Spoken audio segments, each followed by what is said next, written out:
Hello, and welcome to Nurture and Flow podcast. I'm Andrea, full spectrum doula here in Los Angeles, originally from Oakland.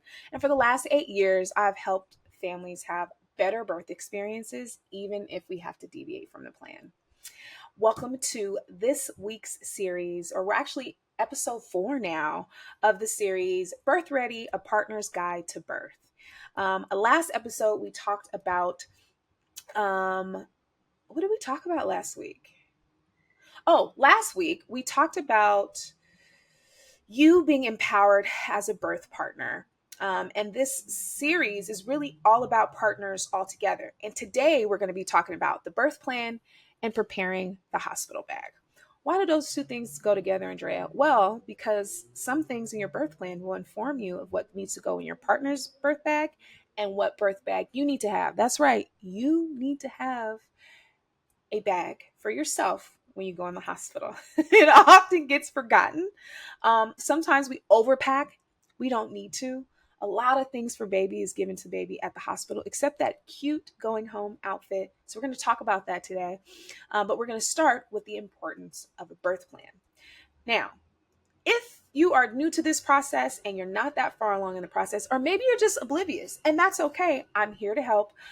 I love this part of working with my families that are birthing is in particular folks, dads that just didn't know that they needed to be doing all these things as a person that's never had to consider birthing a baby from their bodies, and partners who maybe never thought that they would be a partner in this space. It's just really good information for you to have, and hopefully you walk away from this with a little bit more information and kind of vision. Now you're starting to visualize what this birth process can actually be. And this is for folks that are having vaginal births or elective belly births or emergency belly births. This all works for everything. It is more about you being prepared. Stay ready. You ain't got to get ready. Okay. So the first part is creating a birth plan. Now, there are all kinds of birth plans out there. I have a few in the show notes and some resources I have on my website. As always, you can find them in the show notes. But for our purposes, birth plans, and even just talking about what a birth plan is. So birth plans are important to help kind of visualize what this process is going to be. Here's what I mean. When I am talking to my clients, when they first come to me, before they become my families and my babies, the thing I ask them is, okay, what do you want to happen in birth? And people tell me, well, I don't want this, and I don't want that, and I don't want this, and I don't want that. Great. But what do you want? And that's the harder question, right? What if something happens? What's the alternative you're okay with? And if you didn't listen to the last or watch the last episode, the brain's framework comes along. The benefits, risks, alternatives. What does your intuition say? What if you do nothing? It's a framework I explain in episode 3. So go back and watch it. Or you can see the resource in my notes. Not to plug my resources like crazy, but this is how my mind's working today. So bear with me. But it helps you understand what this process could entail and what you would like it to entail. And with the birth plan, we get to start to really visualize and understand this process. There is a difference between saying, I want my birth and my birth partner to be peaceful. I don't want medical students, and I don't want continuous monitoring.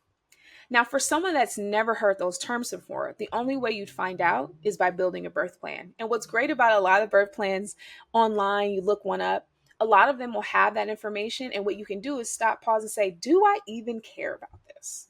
One of the ones my folks always ask me is, what do you think about delayed cord clamping?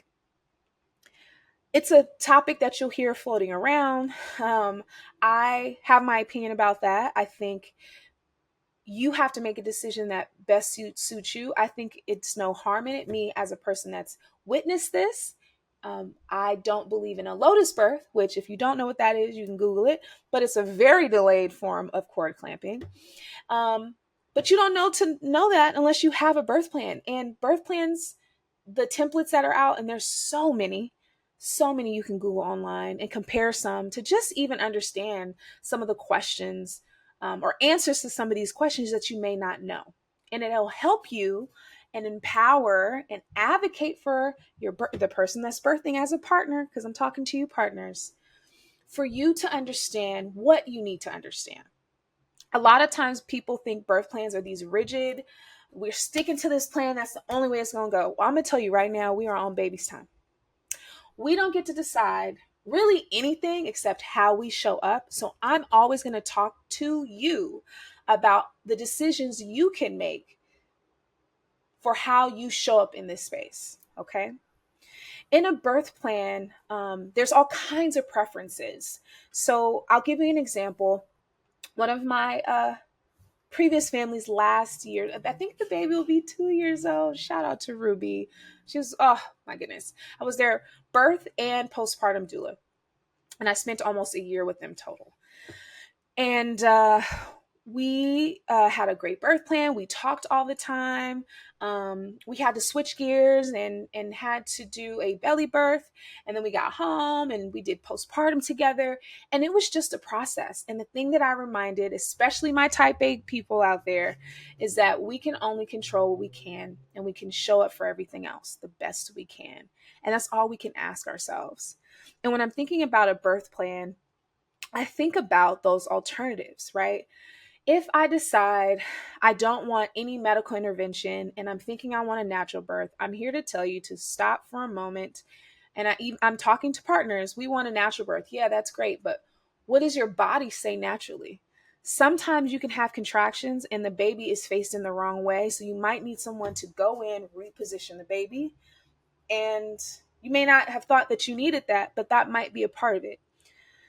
There's a really great website called Motherboard that will walk you through each step of the process. My clients, I always send my families to that. I have a membership, and because I'm a birth worker, I support the website, so they support our clients. But if you don't have a doula that has that, you can go to their website yourself, sign up for the account, and it is very robust. It walks you through everything, and it helps you create a one-page birth plan. Your birth plan should not be 3-4 pages. It really shouldn't.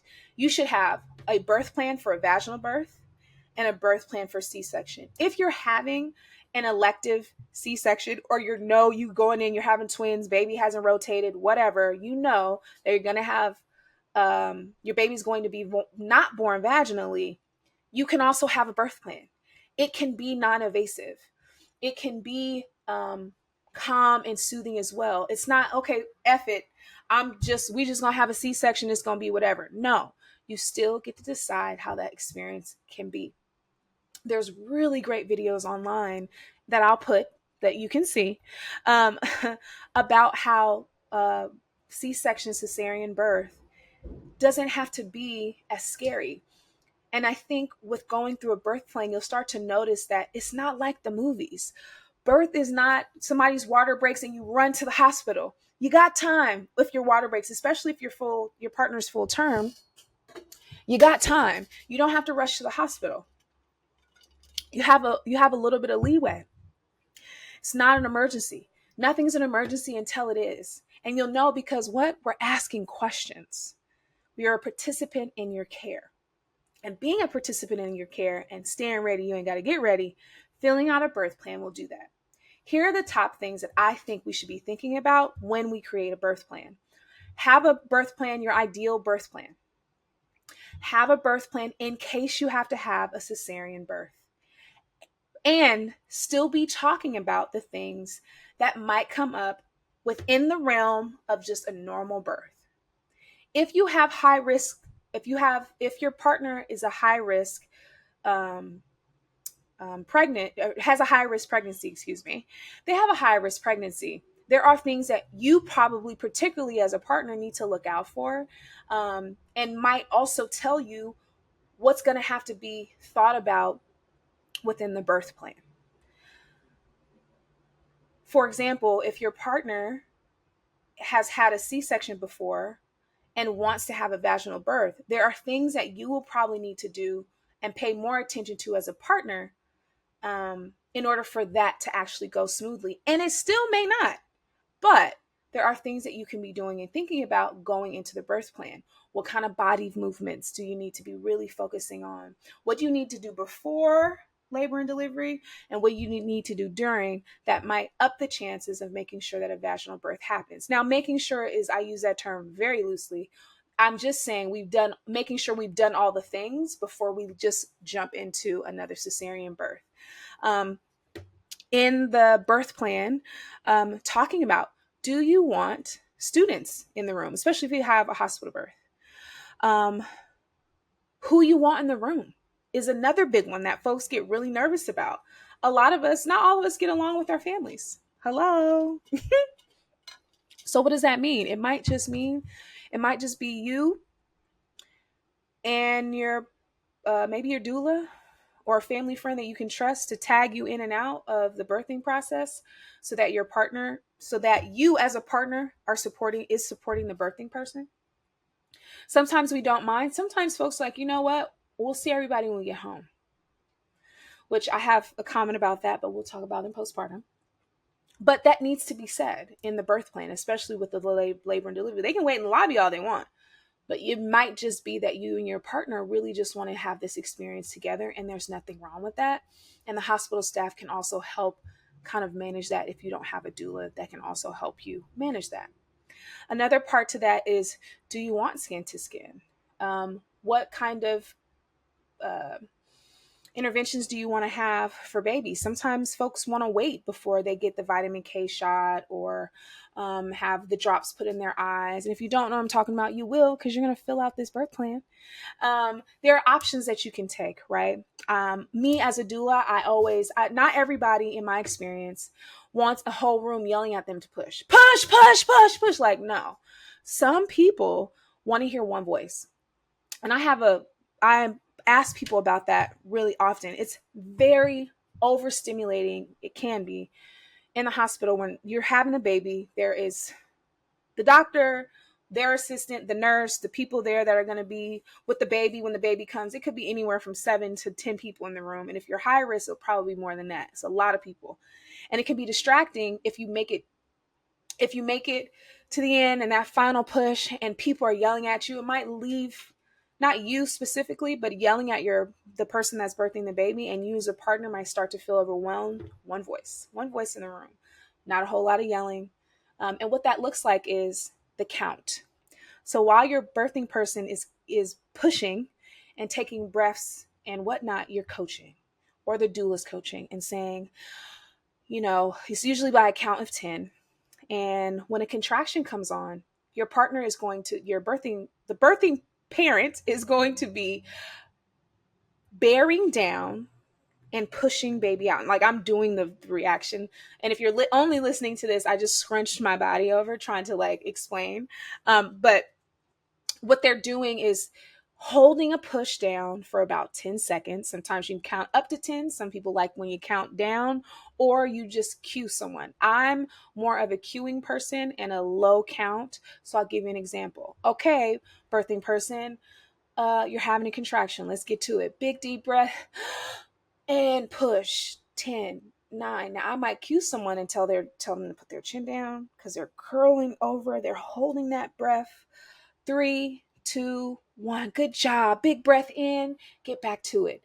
10, 9, 8. And we're waiting and we're encouraging. Good job. You're doing really, really great. Oh my goodness, you're almost there. Keep going. You got this. A little harder. Push deeper, deeper. Okay, good job. And 1. Release. Right? Now I'm seasoned, to be fair. Maybe your pocket, and if it's just you and your partner and you're the one with the one voice, maybe the countdown is that full count, honey. That 10, 9, 8, 7, 6, 5, 4, 3, 2, 1. That's okay. I've just been doing this a long time, so don't feel like you have to meet that standard. I just got into the zone there, and I forgot that I'm talking to partners, not other doulas. So feel free to do that. But that's important to have on the birth plan. Delayed cord clamping is important. The hospitals generally nowadays don't take babies out of the room unless there's an emergency, but you can also have that. The baby should never go unsupervised. It's either with mama or partner. And that means if something, maybe your baby's a little premature or the baby's not getting enough oxygen, they just need to go monitor, you can go with the baby. They no longer just take babies out of the room for a myriad of reasons. But during this peak of COVID, it became pretty standard. We don't even really share rooms during birth anymore in most hospitals, I will say that. But that's also something to say in the birth plan. Some folks also want to have to create not a bill of rights, but if something happens, what the birthing person, some of their options, and to know what that is also important. And then one of the other things that I think is pretty important, especially if you have an idea, if you've gotten to the point where you've already decided how you want your birth, is continuous monitoring. Now, what this means is they're monitoring baby's heart rate, birthing person's heart rate, continuously. So most of the time you're strapped to a machine and it's a little harder to get around even before an epidural. And you may not want that. And so you'll want to check in with the hospital you'll be delivering at with how they choose to do that. This is why I strongly suggest you labor at home as long as you possibly can before you go to the hospital. Now, because I'm not your doula, and each person is their care is individual, and so is care for you and the person you're supporting. I can't say exactly how that's going to go, but what I can say is understanding this process will help you make better decisions. Making scared decisions doesn't make you feel great about the decisions you're making. So keep that in mind, okay? When we're thinking about a hospital bag in our birth plan, and here's where they kind of go hand in hand, is how long you're going to be there. People always ask me that, Andrea, how long are we going to be there? I don't know. Don't know. Will you be able to leave the hospital and come back? Is a question that you have to ask yourself, right? Maybe your birth is 3 or 4 days. That's not uncommon, okay? So what are you going to need for 3 to 4 days? You, birthing person. Yes, there are essentials not you, birthing person, you, the birthing partner. You, the birthing partner, have needs and things and hygiene things that you should be taking care of too, right? How long are you going to be there? I don't really know. I'd rather you be prepared. And if you can go home, you should have at least 2 days worth of things, right, to support. Some of the things that I'm thinking about for partners, one is bring 2 to 3 days of a change of clothes. That's everything. Your drawers, your socks, whatever.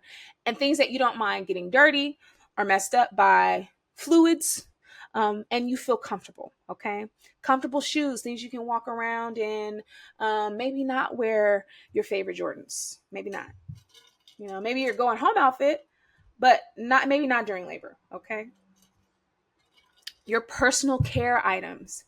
So your toiletries, your toothbrush, your special face wash. Hopefully you are not using all-in-one still to bathe your body, your hair, and your face, but that's for another type of podcast. But if you are, whatever, bring what you need. Bring the type of snacks and drinks you want. I've even had folks have a celebratory bottle of champagne waiting for them as soon as the baby is born. That's fine. Please have that. Maybe not be drunk. Maybe not be intoxicated while partner's giving birth. But that's a good just kind of celebratory thing, right? A reusable water bottle. Hospital food is cool. Depending on the hospital, they don't have all the drinks you like.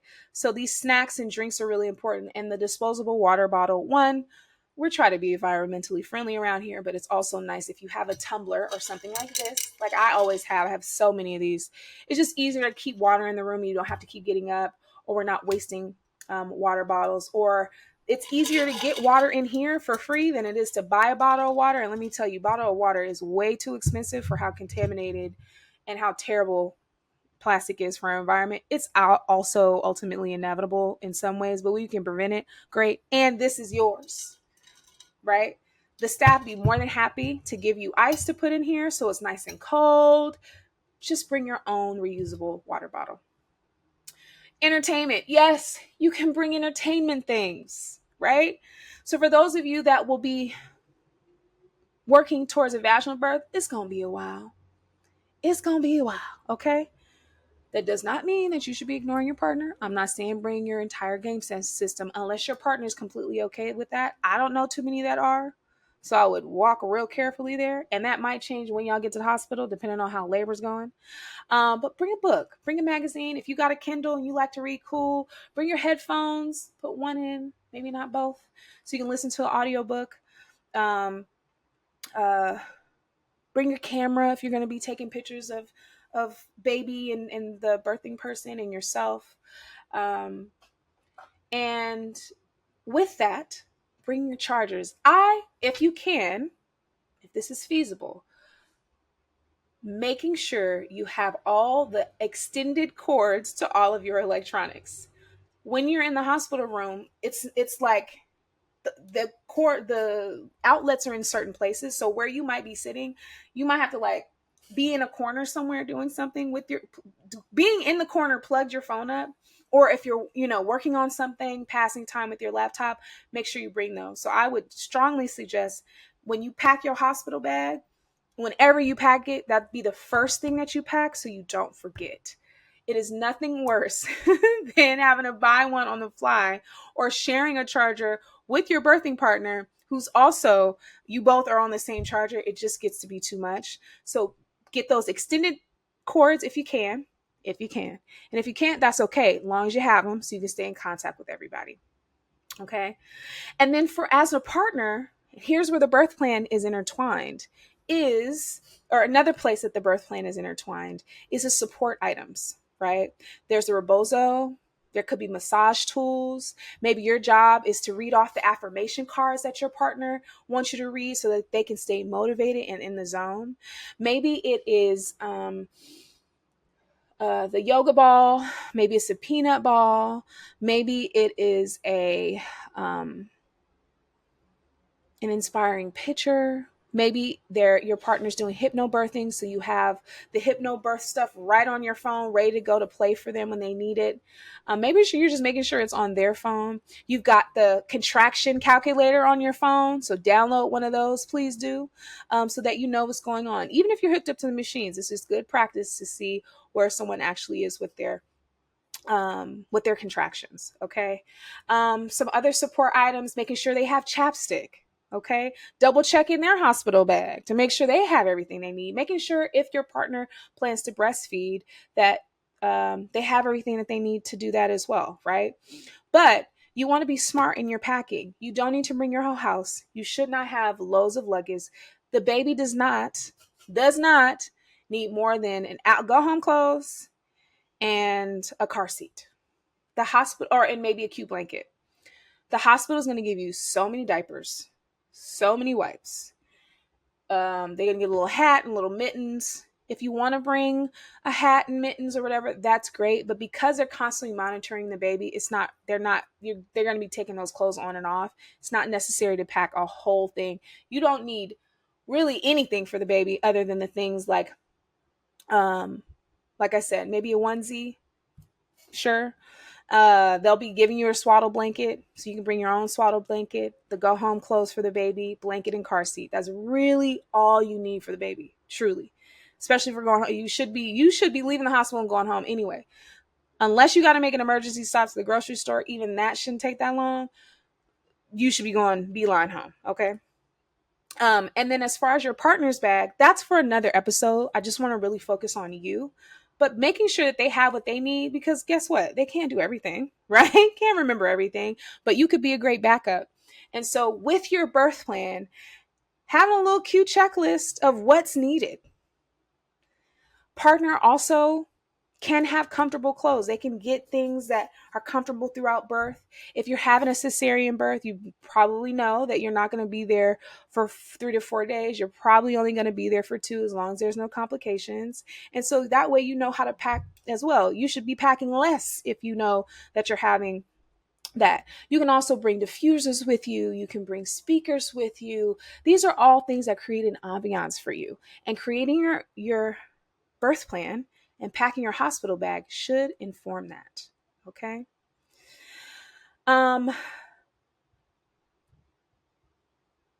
When should you have your bags packed? Well, that depends on who you're talking to. I I don't normally stress off a hospital bag. And although it's I'll say this, for those of us who need to be able to know what's what and like have the reins on something, once you get 20 weeks, maybe once you guys reach 30 weeks, pack your bag. You can start slowly packing it. Like I'm going to start ordering um, the gowns and stuff that I want to birth in. I've had my other parents start packing as early as like 20 weeks, as late as 36 weeks. Sometimes, if something happens, you may not be able to pack the bags because it's an emergency, but you could go home. And because you've already thought about the hospital bags and you've written down what you need or you know the scenario, you know what to pack when you go to the hospital. And so, even if you don't pack the bag with your birth plan, you should have a checklist of things you need. If you are a person or your partner's a person uh, that has curly hair, a lot of us use bonnets and headscarves. That's not going to be on a lot of these birth plan and hospital bag sheets, right? Something like cocoa butter is important to some of us. So making sure that that is on the list for you, right? Having flip flops that you can stand in their shower with. I like to bring what do they call them? Not sanitary wipes. It's like Clorox bleach wipes to wipe down those surfaces for my families when we go into hospital. Not because the hospital is terrible. It's just like, I don't know what's going on and I just want them to feel comfortable to go in the bathroom. Right. So having these lists down and things that are pertaining to you, even having snacks for your partner, because as long as they are not, you're gonna want to be, they're gonna be hungry, and the hospital is not always going to give you what your partner needs. So having what they like available is really important, and sticking to whatever diet's necessary. If you have gestational diabetes, whoa, where did my brain go? If your partner has gestational diabetes, you as a support person or support partner would know that. And so your snacks, your drinks should reflect that. Okay. But the when isn't so important more than it is, you know, what needs to go in there. And so in the event that an emergency comes up with the birth plan and your hospital checklist essentials, based on your experience and your backup experience, right, you'll know what you need to have. I think one of the the thoughts that I will leave you with in this episode is this is the fun part. It doesn't have to be all fire and brimstone. It doesn't have to be sad or a daunting task. If you're a minimalist, then minimalist it up, babe. Please do. Don't feel like you got to fill these suitcases. I know folks that have packed for them, their partner, and baby in one suitcase, like a carry-on suitcase, and then like a bag for the breast pump. That's it. I know folks that bring 2 and 3 pieces of luggage. Fine. Some folks have a special blanket. Some folks have a special photo. Some people have special pillows. I don't blame you on the pillows. The pillows are terrible in the hospital. Not so much in birthing centers. They're a lot better. But these things matter to you, and we want to know what's important to you. When I say we, you and your partner need to know what's important to you, and that's what you should be packing. I think as I wrap up, one of the things that I think we don't think enough about is our experience. And with a birth plan, you get to imagine and envision what this is, not just what you don't want and what you don't like. What is it that you do want? What is it that you do like? And figuring out if these things are possible, and then finding a compromise if something is not. That is including any interventions that come up in the birth plan. There's so many different type of interventions. Again, remembering the brain's framework, benefits, risks, alternatives. What does your intuition say? And what if you did nothing, or what if you wait? Are really important. That framework can also help you as you're going through your birth plan. Like I mentioned before at the top of the episode, I have a few examples on my website. You can Google it. There's all kinds of birth plans. There's all kinds of hospital bag checklists. But if you're starting these things and you're thinking about them early, you're more empowered to say, oh, that thing came up for us. I know you're going to need this. Your partner, body changes over time. So packing too early might mean you need to unpack some stuff because they don't want those things or don't like this smell or don't want to hear that sound or whatever. Or they to sleep, they need a face mask. These all actually matter. There is not no such thing as things just don't matter. Now that things might be less important, right? But it doesn't take away from this experience. And really by considering that, who's in the room, right? What kind of experience? I want to have a loving, low, light experience. Some people, I want to have a celebration. I'm going to have a mixtape popping that I created and we're going to have a good time. We're going to have a mix of both. You get to do that. And yes, even in a hospital, okay? I hope you are feeling inspired. I hope you're feeling empowered. I'm telling you, you got this, partners. You are not in a silo. I promise you, there are so many people just like you trying to figure it out and trying to figure out how to help. It does not take a whole lot of resources. It doesn't mean you have to be rich. Even if you can't afford a doula, that's why I'm making this podcast, because I think it's important to share this information and I don't need it to be behind a paywall for you to benefit. I think it's more important that these birth outcomes change, that partners are more involved in the birthing process. I think it's more important that birthing people and their babies and families feel much more connected to this experience. And I think we can do that by just simply sharing information. If you have any of those questions, there are no real dumb questions, to be honest. But feel free to reach out to me. I have resources in the show notes. You can find me on TikTok and Instagram, Nurture and Flow Birth. And you can go to my website, nurtureandflow.com. And that's where you can find me, Andrea, your local doula. Have a great week, and I will see you on the next episode of Nurture and Flow.